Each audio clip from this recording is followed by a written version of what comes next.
Hello, everyone. Thank you again for this opportunity to share some thought with you. And also, I want to welcome you to Mindful Conversation for Critical Time. Once again, the topic we want to share today, it's a very interesting topic, as we all know, and I will tell you which one is it in just a minute. But before we go, I want to remind you one more time that we have an upcoming event on September the 23rd, Healing Our Inner Child. It is a free seminar on adult living with childhood trauma. As I have shared with you on many occasions, we are actually living in a traumatized world. And we know, you and I, we know that many individuals in our society, in our world, are living with residual effect, pain, suffering of childhood trauma that happens when they were children and as adults continue to be plagued by these memories of childhood trauma. September the 23rd, here at our studio, we will have a free seminar in person, and I am invited you to join us. It will be very informative, and we will learn some things about exactly how trauma continue to affect many people and their daily living. Please pre-register in our Facebook webpage. You will find the information there. If you need any additional information regarding this upcoming event, you can always contact us on our email, infinityknows@gmail.com, infinityknows@gmail.com, or you can connect with us on our website, www.focusstillness.com. I am looking forward to see you there. We will have a wonderful time in learning and also realizing some of the issue many people in our society and of course around the world are dealing with regard to trauma. Our topic today for the podcast is a well-known topic, ethics and morality. Very, very interesting topic. And this is a topic that has been debating for centuries. Some people believe that morality is derived from religious beliefs. Others argue that it can be learned without the need of a divine teacher to teach us. In fact, there are many arguments for the possibility of morality without God. One example is that morality can be derived from human nature and the natural law that govern our world. In a recent article published in Psychology Today, Ralph Lewis, an MD, argued that humans are capable of finding purpose, meaning, and morality without God. He explained that our sense of purpose is not all dependent on the universe having a purpose. He continues, all living creatures are purposive in basic sense, he says. Even a bacterium or a plant is purpose driven. Human, he continued, purposive behavior has evolved to become much more embellished, elaborate by conscious intention, but is fundamentally driven by the same basic instinctual goal of all living things, survival and reproduction. Mr. Lewis continued. While religion can be a source of morality, he says, for some people, it is not the only source of morality. There is this concept that called universal morality. What is universal morality, I would ask, and how universal is our morality? Is it really universal? Universal morality is the idea that some system of ethics and moral or universal ethics apply universally regardless of culture, race, sex, religion, nationality, or sexual orientation, or any other distinguished features. Universal morality is based on the fundamental ethos of universal principle of morality, such as individual rights, freedom, equality, autonomy, and cooperation. Again, as we go along, please bear in mind, this is a very important question we need to bear in mind. How universal is our morality? Do we really have this thing called universal morality? For the purpose of this podcast, I will not give an opinion whether or not we do, yes, we do have a universal morality, or no, we do not have a universal morality. We will do that in future podcasts. But for the purpose of this podcast, we will continue to ask this question. How universal is our morality? And so therefore, universal morality is an ongoing attempt to work out the basic principle of moral system that will apply to every individual and every civilization in the universe. We will continue to ask ourselves this question. How universal is our morality? It's very important to ask this question. Even though many people claim that there is a difference between ethics and morality, in philosophy, the terms are generally used interchangeably.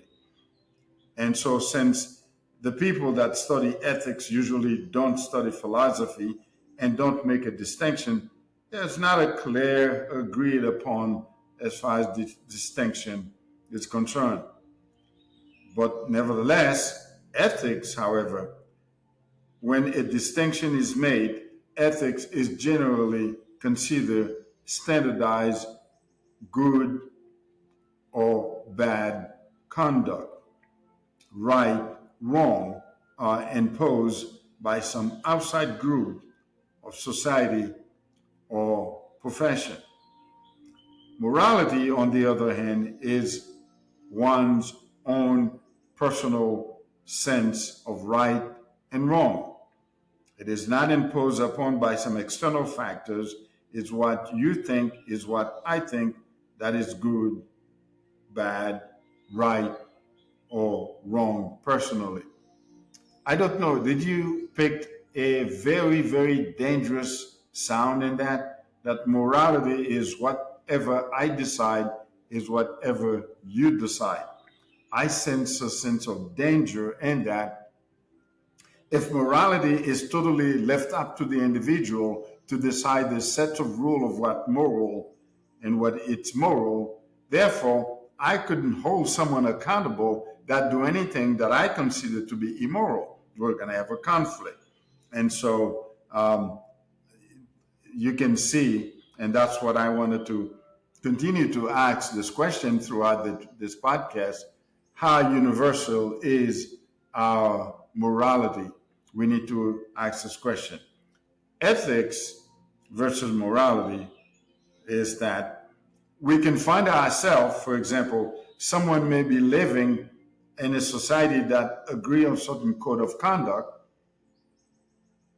that you personally disagree with. And you might think that free speech, for example, is right, but you may live somewhere where defaming a religious icon could be considered immoral. And so we will continue to ask this question, how universal is our morality?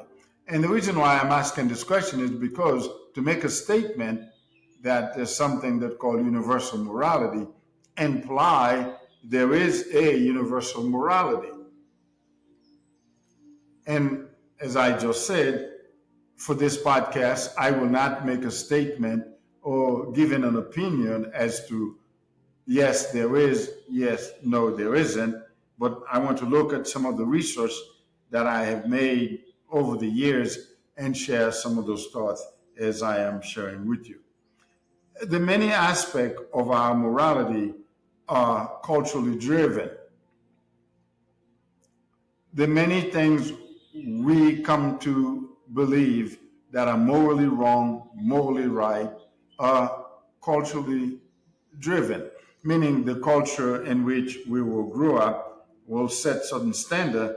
And if you travel across the globe, you might find that the things that you were adhere to in your culture may not be practiced in different different part of the world. Again, how universal is our moral if we really have a universal morality.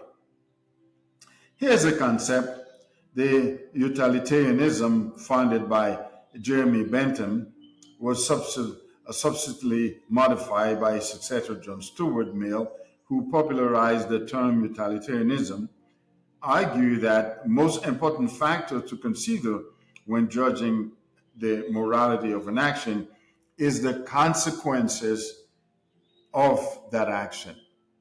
And so what Jamie Benton will say that we determine uh, an action is moral or immoral based on the consequences that action produce. I still do question this because the concept of consequences immediately evoke the thought of negative response. And so, therefore, is it possible then for me to make a decision that, in my view, that have positive result, but yet have negative impact on someone else? But in my view, I consider it to be non-consequential. Again, how universal is our morality? A deontologist, which is a field that study, argue that concern for individual rights and duty should be primary consideration driven our judgment and action. Deontology is the ethical theory that suggests action are good or bad according to the sets of rules. In other words, you have to have a clear sets of rules in order for me to measure my action against or for or with these sets of rule. And so I cannot think of any other set of rule that would be more formidable, more reliable, more grounded than the eternal Word of God, that is the biblical corpus, and there lie the conflict. I am a strong view that it is infinitely impossible to have moral value without without God. That's a point of view that I hold very, very strong. And so therefore the name comes from Greek, the word what we call suggested the concept of ethical theory, the word dion meaning duty, action that obey this rule are ethical, while action that do not are not ethical. This ethical theory is mostly closely associated with the German philosopher Immanuel Kant, who believed that ethical action follow universal moral system laws, such as do not lie, do not steal, do not cheat. And those, I believe, while they constitute the characteristic of morality as we talking about it, but I think the issue of morality go much more deeper than simply do not lie, do not steal, do not cheat. I do believe those things adhere to moral principle, but I think the morality itself, it's much more complex and that, but those definitely fall under the category of moral. So the ontology versus epistemology, where the question is asking, is there a conflict? I don't know if there is a conflict. From a philosophical point of view, there actually isn't a conflict between ontology and epistemology. The two philosophical approach actually, according to some research, can be overlapped, even supported one another or each other. Okay, but let's look at a big question. For example, let's take a very, very complex, profound question. Does God exist? That is a very, very complicated question. Does God exist? This is an ontological question. And how we answer that question is epistemology. For example, one way to look at the question of God, one says, is the use of reason. Some people will use reason to justify there's a God, and others will use reason, such as atheism, to justify there is no God. And so there you have a conflict of philosophical approach. However, as I just mentioned earlier, I do not see any ways of speaking of morality without a higher intelligent design, that is God. I see no way one can arrive at have moral standard without a higher authority through which to measure what is those moralities stand for, or else I can, like we said earlier, if morality is left up to me or up to us, I get to set my own moral standard, and no one dare tell me they're not right, because they're mine and you have yours. And so again, how universal is our morality? I do not see any way that could happen. I don't see how can morality exist outside of God, or to some reason we can say religion, but I have to be very careful with regard to religion. I prefer to focus on the concept of God. And so we can ask the question then, do most individuals are endowed with the capacity to be moral without the prerequisite, or rather without the requisite beliefs in an invisible God? Do all of us endowed with the ability to be moral or moralistic, do we have the capacity to be moral without the belief in invisible deity? Well, some people argue that there can be no objective moral truth without God. Now, they argue that, while on the other hand, other counter that we cannot rely on God to tell us what is morally wrong, what is morally right. If there is no God, I would say, all human view and beliefs of moral and rational appearances constitute an illusion, and all human moral ideas are false. If there is no God, there is absolutely no way, because human are prone proclivity to malevolence. Human are prone to behave in a way that is unbecoming and cruel and unkind, unloving. And if it's left up to human without a set of rule and guideline, without any higher being with consequential to hold human accountable, like I say, I see no way we can arrive at being moralistic without the guidance of God. Moral, some argue, can also be present in a person who doesn't believe in the presence of God. False. No. No. You can be moral without the belief in God, but you cannot have objective morality if God doesn't exist. That's a conflict. Some are debating for many years. Another way to look at this question is through the experience. For example, someone who has a mystical experience will use the experience as a basis to answer the question, is there a God? I understand that. Personal experience is one of the evidence to show that there is a God, someone personal experience. And we will talk about that in future podcasts. And so we can ask the question, is there a God? Does God exist? And as far as I can tell, as far as I can see, I see no way we can arrive at higher moral standard without the belief in God, without the guidance of a holy God. I don't see how we can ever arrive or ever accomplish such a great task. Yes, for example, is reason the end of all and be all? That is a this is a philosophical question many are asking. It might be tempting to place reason above experience.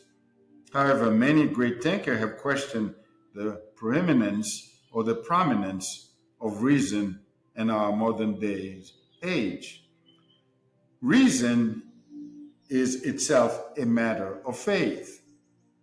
It is an act of faith to assert that our thought have any relation to reality at all, said Chesterton.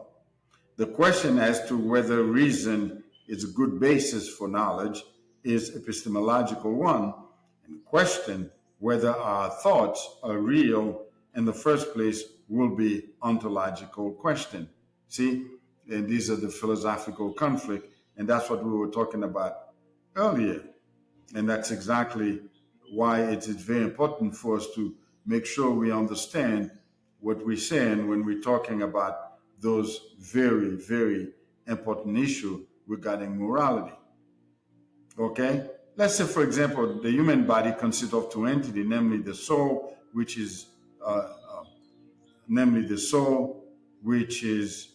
eternal and immortal, and the second one is the physical body, and no one will disagree with those. Um, but for example, yes, the human body, as we just indicate, the body made of five elements, which is perishable. Soul is very infinitesimal. In other words, the soul is infinite and is self, and which dwells between the concept of eternity and its creator, God. And so it's very important for us to understand when we're talking about the physical body where thoughts manifested and the soul where spiritual element manifested. Consciousness and intellect are faculty of the soul. The soul control the body through the brain. While it can be argued upon that belief that the soul never dies at the time of death, but instead sheds the old body and assume a new one by rebirth, as you and I will change our old costume and wear a new one. However, there's something we need to say about that, because from a biblical perspective, there are much more to know about the final destination of the soul. And so I will not conclude this line of thought today on this podcast simply by this thought that I have written down here, that the soul is immortal, because from biblical perspective, there's much more about the soul that we need to look at before we conclude as to whether or not the soul is immortal. And we will cover that in our next podcast. Yes, however, this conversation, we can agree on the fact that due to lack of knowledge of what exactly is the soul, the world of humanity have become deeply ingrained in our physiological body conscience, and there lie the fear of death. And whereas it is very clear that so far as the body is immortal, the soul, uh, the body is mortal, the soul is immortal. And so we do know so far nobody have experienced immortality, not from a physiological point of view. And again, we will look at those very, very complicated sets of idea, concept, and future later other podcasts. And so the next thing we want to look at then is how culture influence value and how we express and display emotion according to the cultural influence.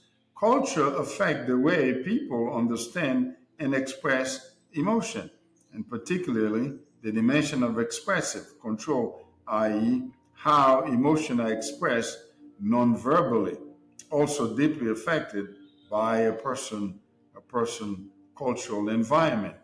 For example, as immigrants to any new country spend more time in the new environment, they often begin to change how they show their emotion over time. Yes, an individual emotional patterns start to resemble the pattern of the new environment, the new country, more than the native country, helping them to fit in and succeed in a new cultural context far more easily, to what we call to assimilate. And one way that people change how they express emotion is by adapting to local display of the rule. These rules dictate the emotion that are acceptable, and that, and of course, various social situations that often unconsciously learn when individuals enter into a new cultural cultural context. Display rules indicate whether or not it is appropriate to express emotion to others and how strong those emotions can be expressed. These rules will vary widely and coincide with cultural value, thereby affect our moral perception. There's no question about that. For example, in some culture, it is considered appropriate to smile and greet stranger and when you pass by on the street. However, there are culture it considered to be rude to greet a stranger, someone you don't even know. And again, those are cultural beliefs. And so, right in there, we have a social interaction, and you can consider to be rude. Oh, clearly you don't know this cultural, and then we have to go back and ask the question we asked earlier: how universal is our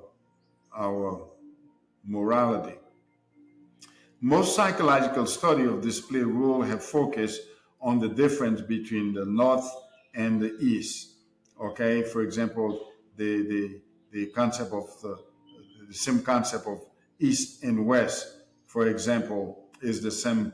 It's the same. For example, in the United States has a culture that prize individuality and support people defining themselves when we are wrong by others, when something is done wrong.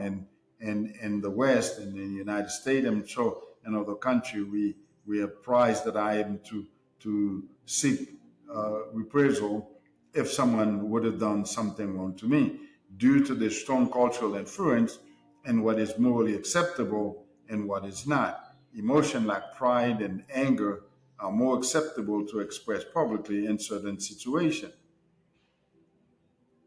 On the other hand, in culture that prize collective good, expressing emotions such as pride and anger can be disrupt to social harmony, and is more likely one who display those emotions publicly will be shunned away by others if you were to display pride and anger in a public setting.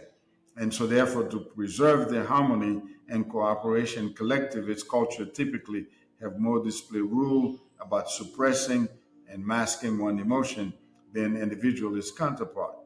Additionally, compared to American culture and Asian culture, low intensity of emotion like calms are more desirable to express than a highly intense emotional like enthusiasm, as we often do here in our American culture and society. And so the difference norm can be even more affect subtle expression of emotion, such as how people pose photos and like an Asian leader tend to express a smiling or close lip to photos. So even those very basic element in terms of how we express emotion is part of the culture. And then again, the point is how the culture influence how we express certain emotion and expression. There's also the Eastern versus the Western uh, uh, psychology on morality is very complicated. In other words, the East and the West were very complicated. And one can say, there's a quote there, I have written it by Alan Watts, that says, life ceases to be problematic when it is understood that the ego is a social fiction. And that's unquote from Alan White. Because of the general orientation in the Western psychology on the subject of morality has been toward observation, categorization, and alteration of observable behavior. This has led to a corrective attitude limited to the analysis and the treatment of abnormal behavior. See, in the West, when people here in our culture in America, when you display certain behavior and we observe those behavior, our attitude is that those behaviors need to be corrected. And so we are more external observation in our behavior than we are in terms of internal. The general assumption seems to be that, we focus more on the process of the state of being and the cognitive than we do on a uh, internal internal view of existential phenomenological. And so that's very, very important. Until the advent of cognitive, existential, phenomenological, humanistic, and transpersonal perspective, that therefore was devoted to rigorous study of inner mental state and process of embodied cognition. Most Eastern psychology, in contrast, concentrate on the exploration and the function and operation of the mind, as well as the method to free the individual from distress. Since the Eastern psychologists tend to be more driven, inward focused archetype, that they may appear to be in a different wavelength than we are here in the West. However, more accurately, they offer social functioning for everyday living as the influence designed to assist the person in working toward optimal function and psychological well-being. And that is done through inner development of the individual to come to see his or her place in a larger context part of the world, which can lead to improved relationship with self, others, and the environment as well, as opposed to here, us in the West, we focus more on correctiveness to correct those behavior, focus more on cognitive process rather than internal development. The Western science has what we call perspective on the individual. Western science has relied on method for reducing process to the most elemental level and investigating them and isolating as a single variable. And then we have what we call reductionism, while useful to certain application, is not totally helpful in understanding the person. Human are intersubjective being interacting with other people and environmental factors and a constant state of flux. Clearly, a human being cannot reduce to part, but must be understood within the context of the whole. And those things are very, very, very important. The Western culture tend to reflect an attitude toward individual must help, or I need help from without by another person. Whereas in the Eastern attitude are quite the opposite. It's holistic perspective, recognize the interactive nature and reality similar to that what we call general system theory. Life is universal process that we can say. Life it's a universal process in which every individual is an essential part. And the Eastern worldview tend to um, acknowledge that individual had to decide first to seek change and help him or her through inner exploration. And so, if we go back to the idea of individual morality as well as universal morality, it's very important for us to understand the sociological aspect and the cultural influence we deal with when we deal with the issue of morality. Let's take, for example, the approach of Buddhism, the Taoism, the Vedanta, or even yoga are not easily comparable to religious or philosophical systems as you understand them to be here in the West.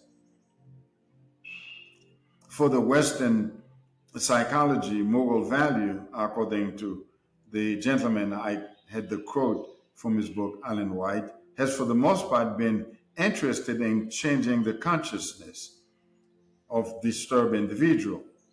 The discipline of Buddhism and Taoism are, however, concerned with changing the consciousness of morally, socially adjusted people. So, in other words, an issue like and concept like Buddhism and Taoism and other religion, it doesn't matter who you are, you still need those inner structure, you still need the inner reorganization in order to be morally grounded.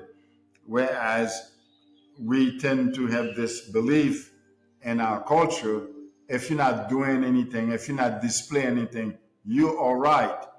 Um, and the other culture don't seem to believe that. We believe that every human being have an internal paradigm mechanism structure that need to be reorganized, restructured, so long as we live in this world, regardless of who you are in terms of uh, how you live. Um, and so it's very important, again, for me to ask this question: how universal is our morality? The Eastern worldview maintained that as a result of social and self conditioning, our inhibition, belief, desire, expectation, uh, preconception, and view of nature of reality are therefore an illusionary. That's why you will, from those perspectives, you will need that internal restructure in order to reorganize yourself, and definitely that will shape your value and your moral understanding as well. Since we think and act in accordance with this illusionary, we invariably suffer, i.e., experience disappointment, frustration, and pain, according uh, to those concepts, Buddhism, Taoism, and some of the Asian Eastern point of view. However, through the process of self-examination, okay, self-realization, and we're able to examine the inner working of the mind and come to understanding the nature of our own self-illusion with regard to moral ethics and how they arise. We then come to experience a profound change in attitude as well in our perspective. This is what those believe in other culture. We begin to see things as they truly are, unfettered by our self illusionary concept, social mandate, or our own projection. Thus, we come to a more authentic self and a genuine view of reality as well as morality. And so, what we get from that is not simply morality, it's left up to me, but I have to have some both an internal guidance. And from what I gather, I cannot self create that internal guidance. It have to come from some higher guidance. And as far as I can tell, I believe that would have to be the Spirit of God, and that's where I see it. And so I believe, and that's the title of my book, In Search of Meaning, but I change it there to say that in search of existential experience. See, we human, since our conception, existent, created being, we constantly searching for an existential experience, and we see that in all the different culture. For example, in the east and the western and part of eastern part of the world, self-image, self-worth, self-esteem, ego, individuality, character, personality, even the concept of self is different from the Western concept here in the West. In the West, the ego, regardless of the various way in which theorists define it, it seems as essential to identity and personality. From an Eastern perspective, however, the ego is viewed as a social fiction. This illusion become apparent during what we call self-reflection, when the individual discover and realize that there is no I that can be identified. You see the difference there between those two cultures. Again, we're trying to establish the thought that I put forward. How universal is our morality when we have different understanding of who we are, different understanding of the world, different understanding of our self-worth and our personality from culture to culture. As you can see, it's a very clear there, and I appreciate it. So from the Eastern concept, self-image, in other words, these people don't have the same struggle for self-image as we have in the West. Self-worth, self-esteem, the ego. We talk a lot about the ego in the Western civilization. Individuality, character, personality, even the concept of self differ greatly from the Western concept. And we understand that. And we see that the ego here in our Western society is very, very central to our identity and our personality. Totally different from the Eastern and the other part of the world. There's rather an awareness that attach itself to passing thoughts, judgment, and so on, erroneously assumed they represent the ego. Since these thought and judgment are ever changing, there exists no permanent structure that can be called I or the ego. The Eastern tradition has for high value teach everything is impermanent. Nothing lasts forever. That's how we see it in the West, but in other part of the world, they take those things to be deliberate, like the breath, arise and fall, or the season, they come and go, the change, season change, and so all things seem to be there's a constant flux and influx to die and rebirth and constant growth and constant change and constant transformation. For example, in Taoism, through the Hui Wei, the attitude of the non-interference with the natures of things, one learned to live and act in harmony and go with the flow of life and the event and the situation that there is. They are no passive observer. They are active participant in life, selecting actions in harmony with the flows of nature. And so they're more naturalistic focus in terms of living than we are in the West that focus on more the external view. And so it is my understanding and a view that in our search for this existential experience, to better understand the tension between our passion and our desire for moral fortitude and our appetite for personal comfort, it is very important. It is worthwhile, I must say, to take a closer look at this thing we call moral imperative. What is moral imperative? What exactly is moral imperative?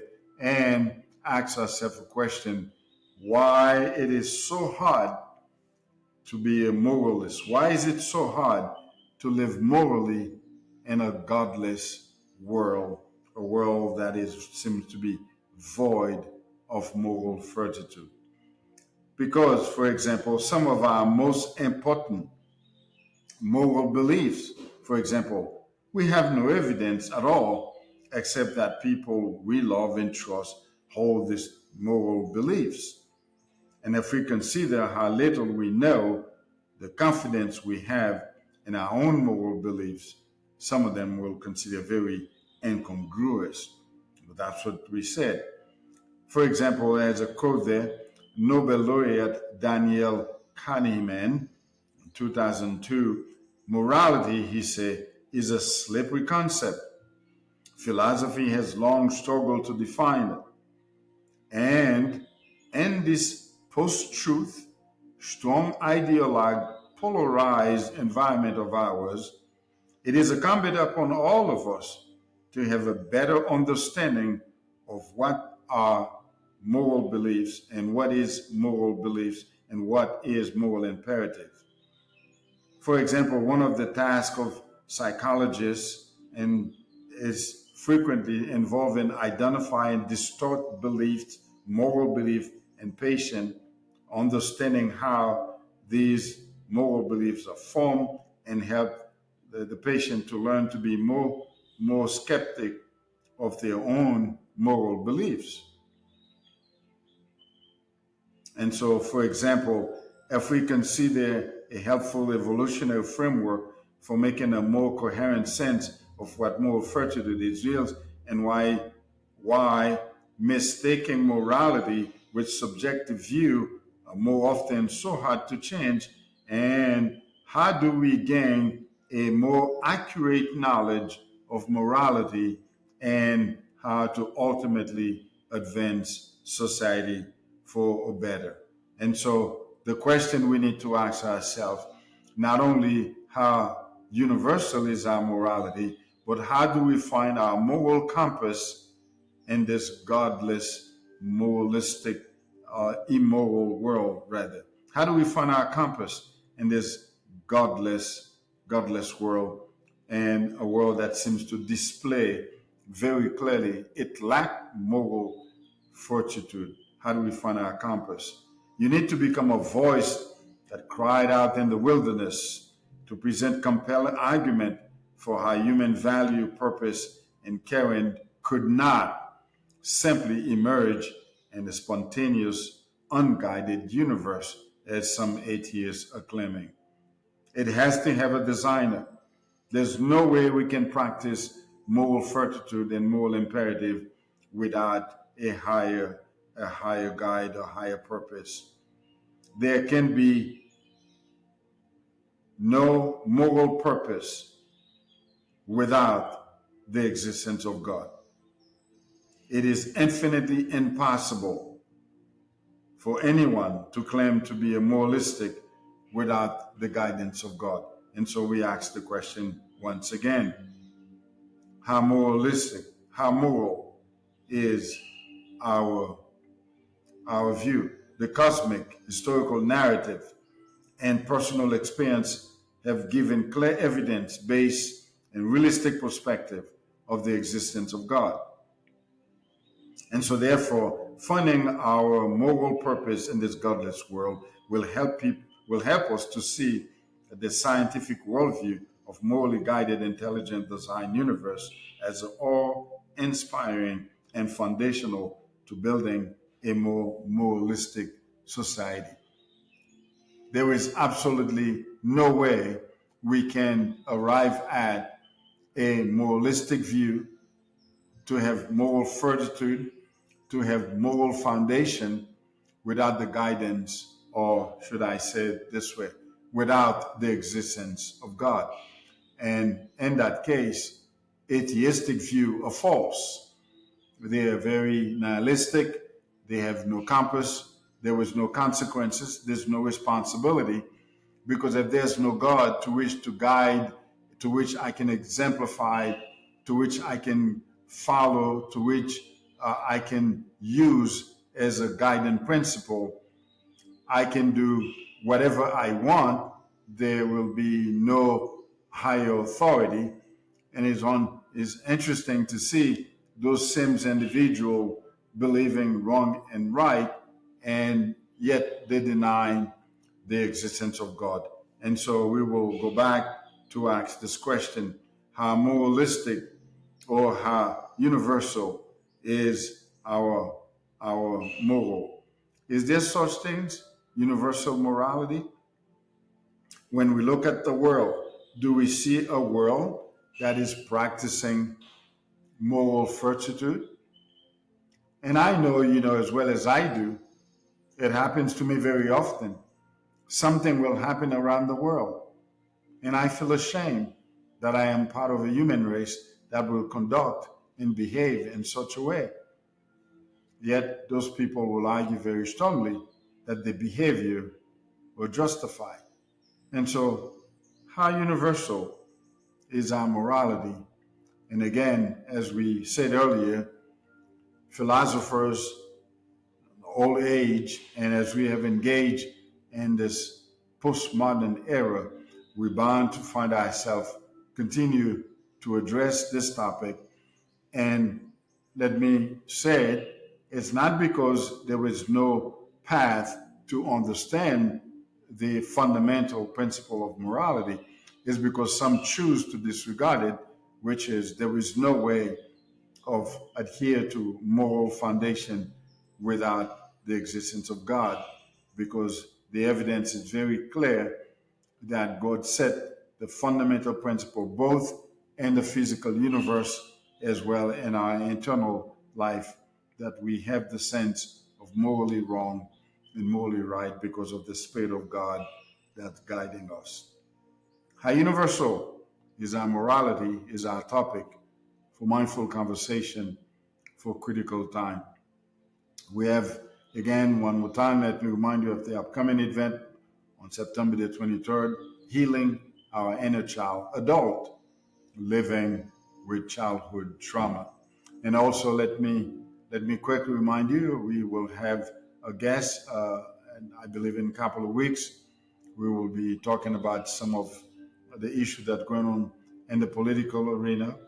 And I will share much more about this event, and I'm looking forward uh, to talk with her on the progressive side she's coming from, to share some thought with us. It's going to be exciting, and I'm looking forward. Again, I appreciate your time. I appreciate your comment. Please uh, give us your thought, and also give us your comment on how we can continue to better uh, our podcast.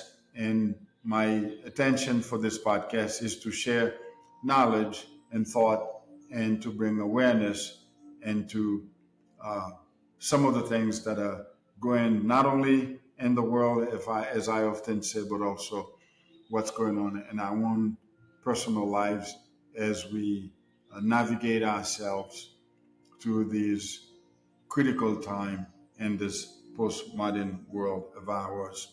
Until the next time, listen. Thank you.